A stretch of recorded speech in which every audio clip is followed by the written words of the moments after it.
Bonjour à toutes et tous. Vous avez suivi l'éclatement actuel dans l'Est de la République démocratique du Congo, une victoire escomptée. C'est ce que nous, le peuple, on s'attendait. Je profite de cette occasion pour vous dire, Monsieur le Président de la République, Félix-Antoine Tshisekedi Tshilombo, vous êtes les garants de bon fonctionnement. Vous êtes l'élu du peuple. Vous avez tout à votre possession. Aujourd'hui, notre pays est attaqué injustement. Cette menace n'a pas daté d'aujourd'hui.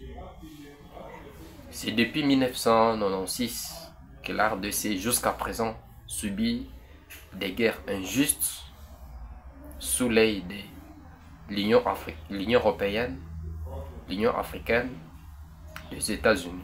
Ces États semblent être hypocrites devant les Congolais. Ils ne veulent pas que le peuple congolais vive dignement en paix.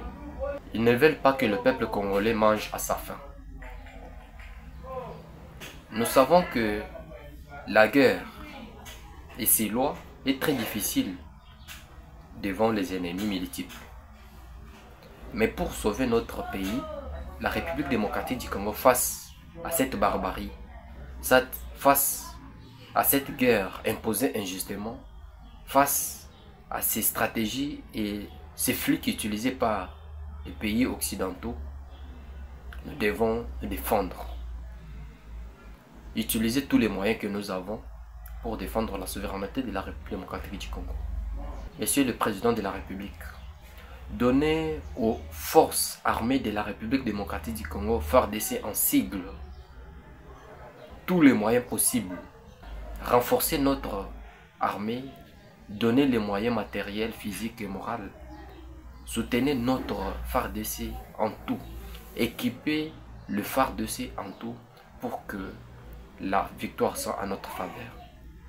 Les Congolais ont droit de vivre dignement en paix tout en bénéficiant de leurs richesses. Le peuple congolais a besoin de paix. Nous ne pouvons pas attendre d'une solution qui vient d'en haut. Nous devons à tout prix, nous les Congolais, chercher à ce que notre pays vive dignement. Monsieur le Président de la République, vous êtes le numéro 1 de la République démocratique du Congo et vous êtes le garant de bon fonctionnement. Je vous exhorte de bien vouloir rejeter et banaliser ces systèmes, ces processus plutôt de Luanda. Ce processus ne nous amènera nulle part.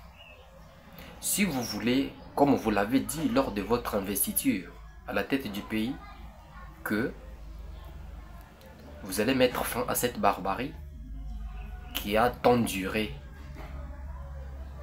Vous cherchez une paix définitive et vous ne voulez pas qu'aux années qui viennent, que le peuple congolais perde leur vie ou qu'il trouve la mort. Si vous voulez réaliser cette promesse faite, je vous exhorte de tourner le dos à tous ces processus hypocrites soutenus par certaines institutions comme l'Union africaine, comme l'Union européenne et les autres alliés. C'est comme vous le savez tous que la Russie est plus puissante que l'Ukraine. Mais aujourd'hui, tout le monde voit comment l'Ukraine se défend devant la géante, la plus puissante du monde. C'est pour vous dire que nous devons aussi nous défendre sur notre sol et bénéficier de nos richesses. Quel que soit le coût et le prix ça va nous coûter, nous devons nous défendre à tout prix. Merci.